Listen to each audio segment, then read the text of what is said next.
Buy or UConn sell? to win the national championship, I'm selling on this topic. I don't think that they can muster up 2 more wins against 2 elite opponents in Illinois and either Arizona or Michigan.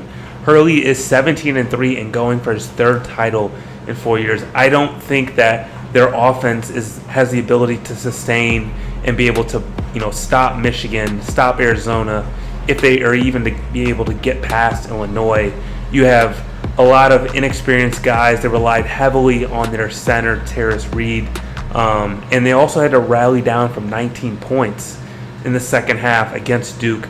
I don't think that they have enough to what it takes to hoist up another trophy, even with their tenacity on defense and ability to just find a way with Hurley's crazy antics, firing them up in the locker room. Today I'm running a full valuation on the 2026 MVP race. So we have 2 comparable assets, aka Shai Gilgeous and Victor Wembanyama. Shai Gilgeous, after dropping 47 last night up against the Detroit Pistons, without Cade Cunningham, I will say, but it's still a tough, rugged, defensive-minded team that's running through the East these days. Still put up 47, his 135th consecutive game with over 20 points, and really just kind of running away with the West. While Victor Wembanyama, 41 points and 16 rebounds against the Bulls. I mean, he was completely unstoppable on the fact that there's no one in the league that's like him and can do this practically every night, right? So starting with Shai Gilgeous, he is what you would call the consistent player in finance, where you have a particular asset that is very stable. Like I said, 135 games of consecutive 20 points per game.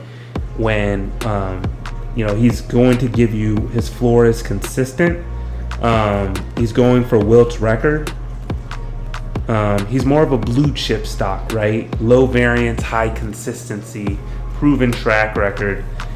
His case doesn't need defending on the fact that he's won an MVP before, he's won a championship. It's the clear favorite, right?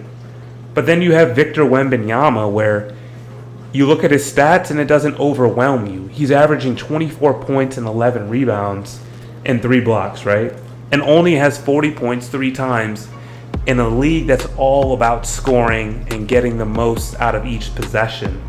But what we're not understanding here is that, his play-by-play points per possession is 16.7 when he's on the floor versus when he's off, which is the highest of any MVP candidate in the modern era. And, there is a risk factor. He's missed a handful of games, up to about 15, and he needs to play the last 6 of 8 to stay eligible. I think that Victor is somewhat of an eye test, right? Where he has the talent, his stats don't prove it, but you can see where he's taken this team, right? They are, without him, they're nowhere near second in the West. His value on the floor, he could win, Defensive Player of the Year, but I think MVP is something where he's mispriced, in terms of his actual candidacy to win an MVP, right? So, I think he's definitely going to win Defensive Player of the Year just based off his shot blocking ability. You saw Rudy Gobert has won it, I think, 3 times.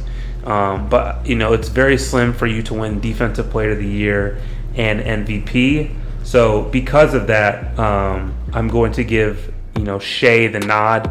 Only 3 players have done it in NBA history, with MJ, Hakeem, and Giannis. I think it's in Victor's future to win this award. I just don't think, based off of where we are in the season and how many games he's missed, he would be able to take home that crown. So, overall, it's a tight race, but I give Shai Gilgeous the edge.